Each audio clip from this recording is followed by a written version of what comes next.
El silencio del Congreso se rompió con un zumbido metálico, como si alguien hubiera abierto una puerta prohibida en mitad de la noche.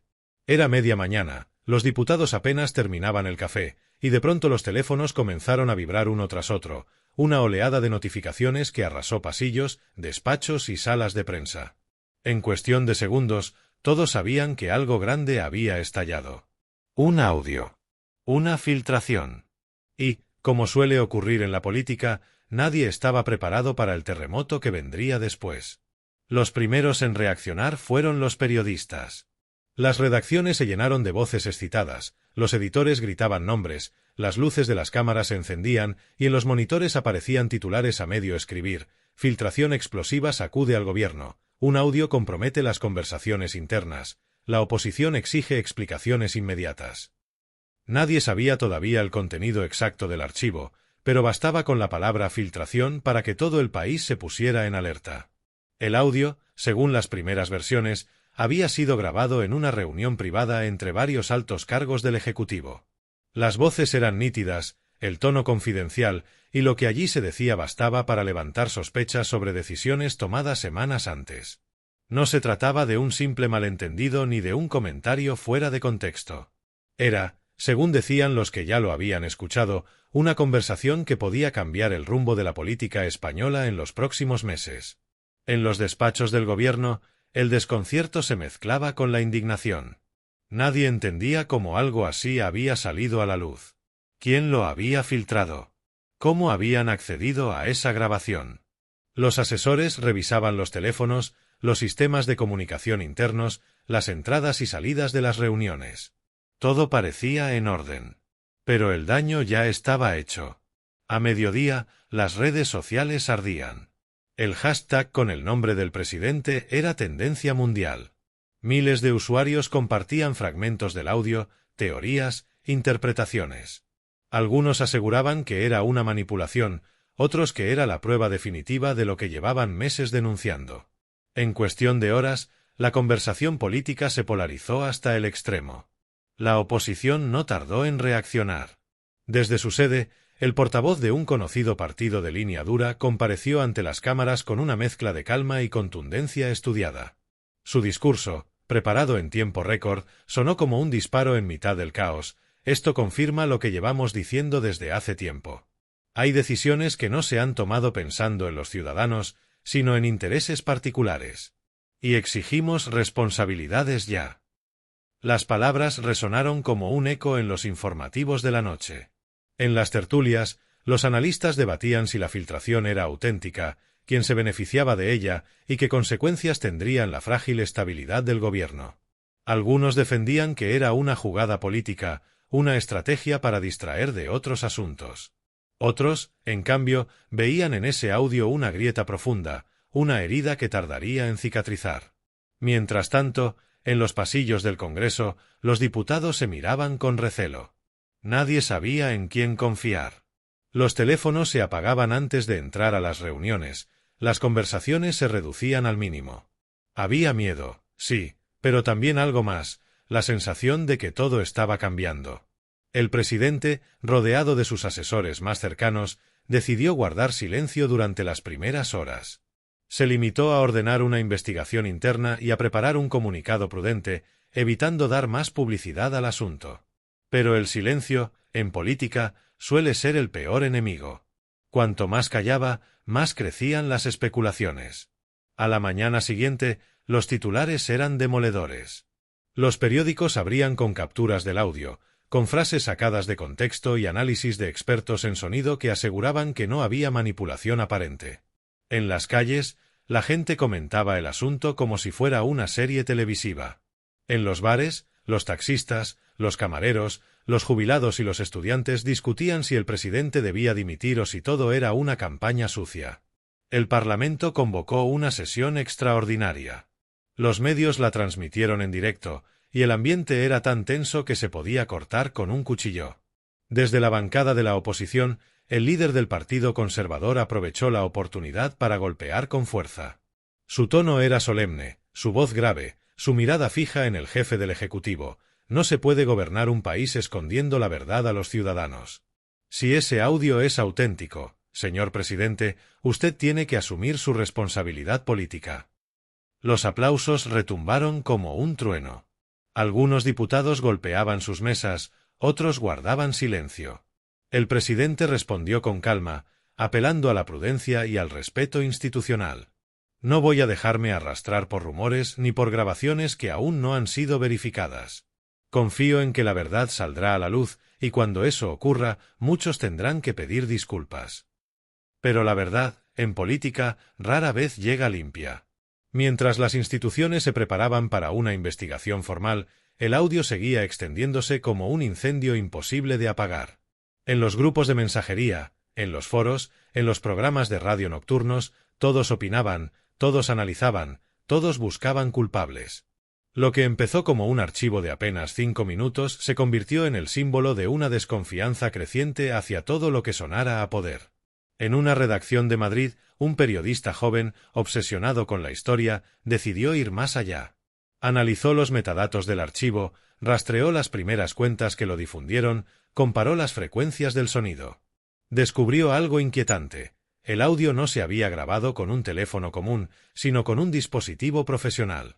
Eso significaba que no era una filtración casual, sino una operación planificada. Alguien lo había preparado con tiempo, con medios y con un objetivo claro. El periodista publicó sus hallazgos, y la historia dio un nuevo giro. Ya no se trataba solo del contenido del audio, sino de quién lo había lanzado y por qué. Los partidos se acusaban entre sí de haber urdido la maniobra. Los más radicales hablaban de conspiraciones internacionales, de servicios secretos extranjeros, de intereses económicos ocultos. La paranoia se apoderó del país. Mientras tanto, en la calle, la gente seguía con su vida. Pero algo había cambiado. La confianza en la política, ya de por sí frágil, se resquebrajaba un poco más. En las encuestas, el porcentaje de ciudadanos que decía no creer en ningún partido se disparó. Los programas de debate televisivo alcanzaban audiencias récord, y cada noche se repetía el mismo ritual: comentar, indignarse y terminar diciendo que nada iba a cambiar. Pero algo sí cambió. El gobierno, debilitado, empezó a perder apoyos. Algunas formaciones que lo habían sostenido en el Congreso comenzaron a marcar distancias. Los discursos se llenaron de cautela, de frases ambiguas. Nadie quería hundirse con el barco. Desde la oposición, el tono se endureció. España merece transparencia, decían, mientras presentaban mociones y exigían comisiones de investigación. En los pasillos del poder, el presidente convocó a su círculo más íntimo. Era una reunión tensa, de madrugada, con los teléfonos guardados en otra sala. No es solo el audio, dijo uno de los asesores, es lo que representa. La gente está harta. Si no damos una respuesta contundente, esto puede costarnos el gobierno. Pero el presidente sabía que toda reacción precipitada podía volverse en su contra. Había aprendido, con los años, que en política el tiempo es tanto un enemigo como un aliado. Así que esperó. Esperó mientras el escándalo crecía, mientras la oposición se fortalecía, mientras las encuestas se desplomaban. Y entonces, una semana después, se produjo el segundo golpe. Una nueva grabación apareció en redes. Esta vez, las voces eran distintas, pero el mensaje aún más incendiario. Los analistas no tardaron en unir los puntos. Parecía que todo formaba parte de una serie de filtraciones programadas. La opinión pública estaba atrapada en un bucle de indignación y sorpresa permanente. Cada día traía una nueva revelación, un nuevo fragmento, una nueva interpretación.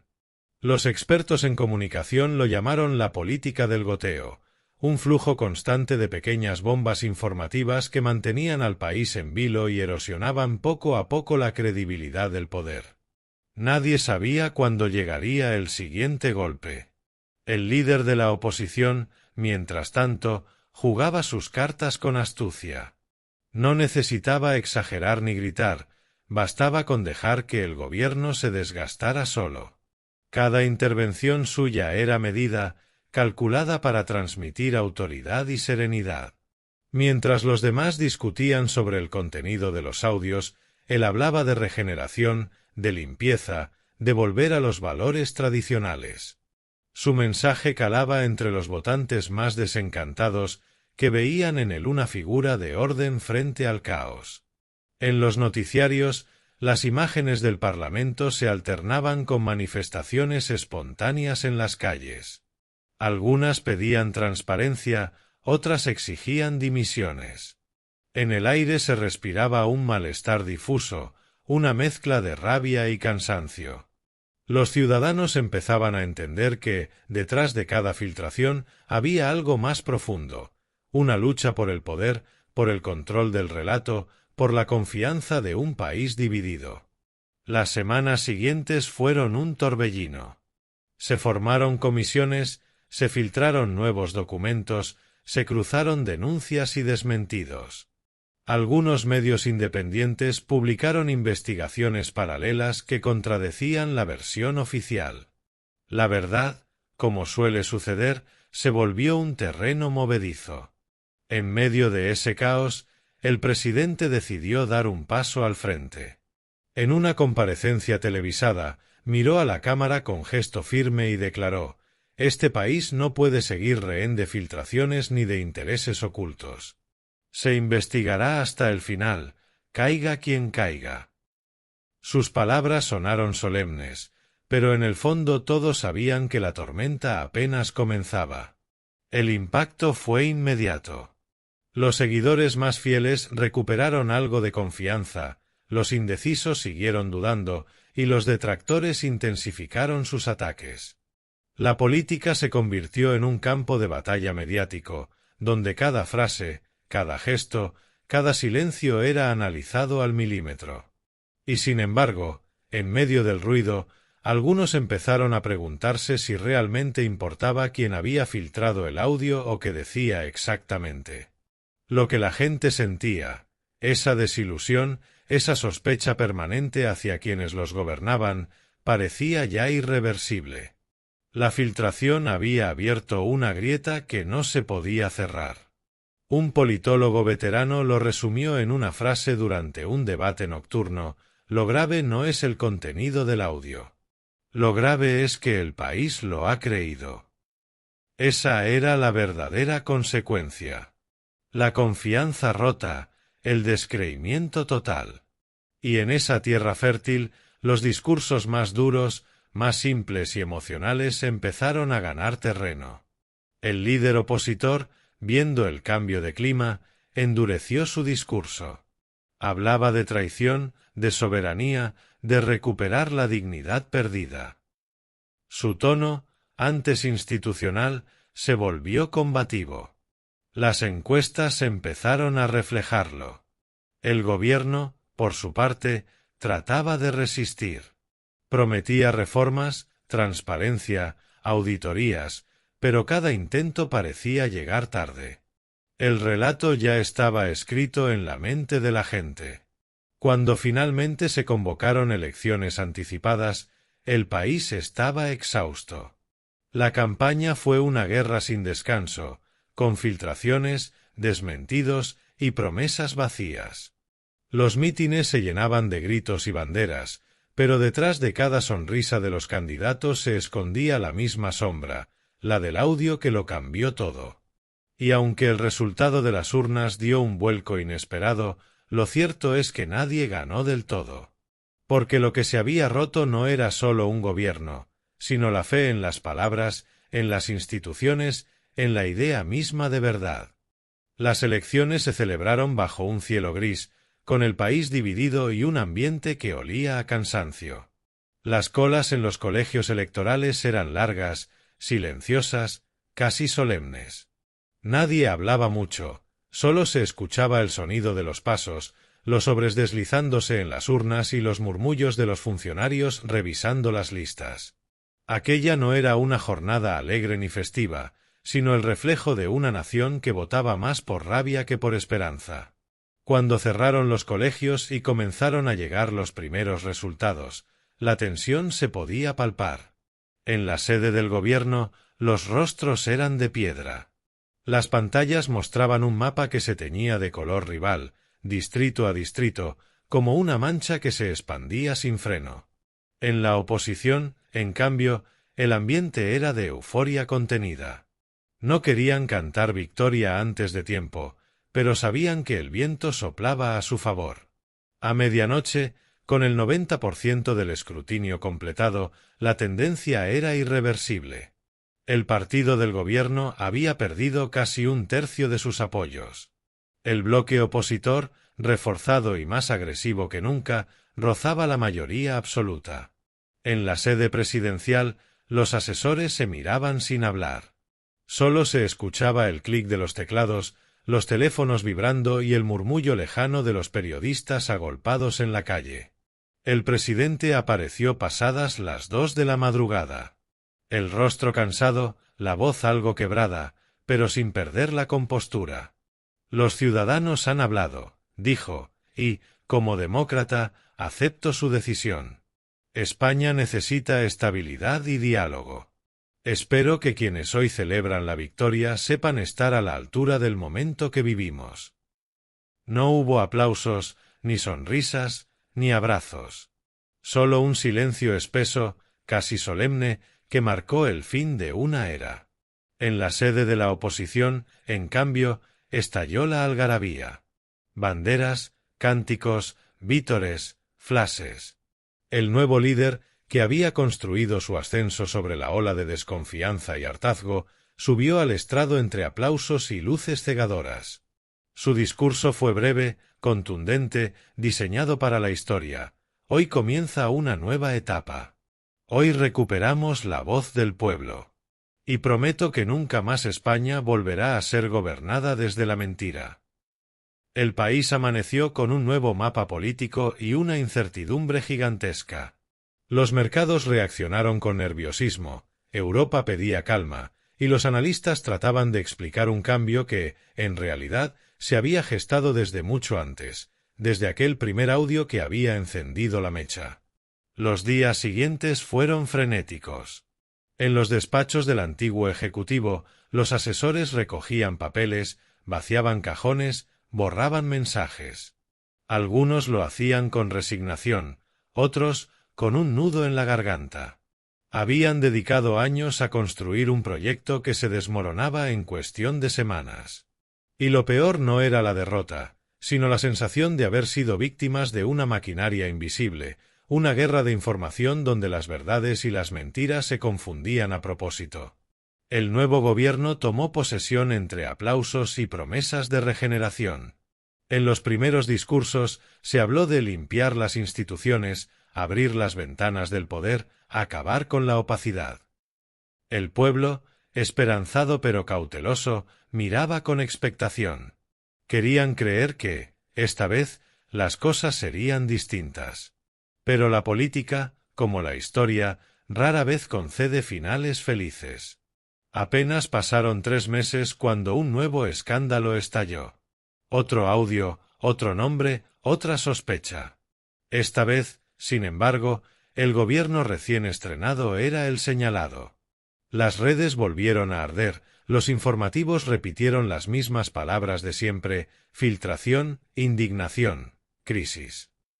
Parecía un ciclo imposible de romper, una espiral en la que cada partido, tarde o temprano, acababa devorado por el mismo monstruo que había ayudado a crear.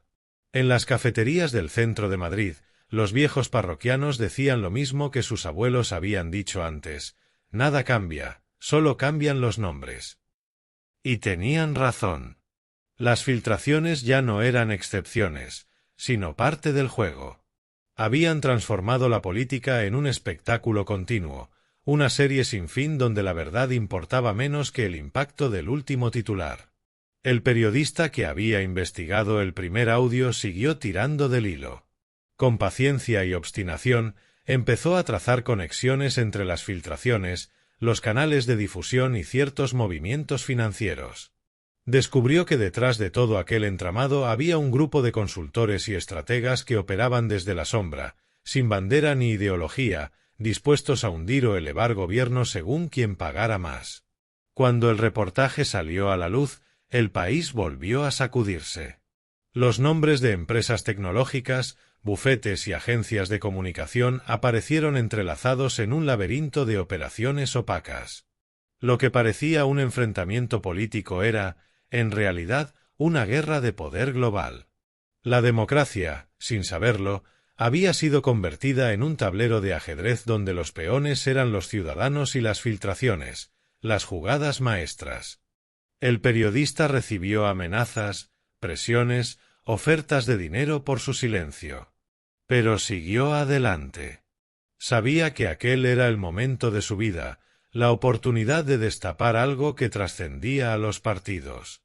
Lo que no imaginaba era que su investigación acabaría costándole la tranquilidad e incluso la seguridad. Una noche, al salir de la redacción, notó que lo seguían. Al principio pensó que era paranoia, pero pronto comprendió que no lo era.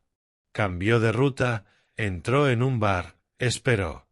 Desde el televisor, una tertulia repetía fragmentos de su propio reportaje. Era irónico. Mientras todos hablaban de él, él se escondía.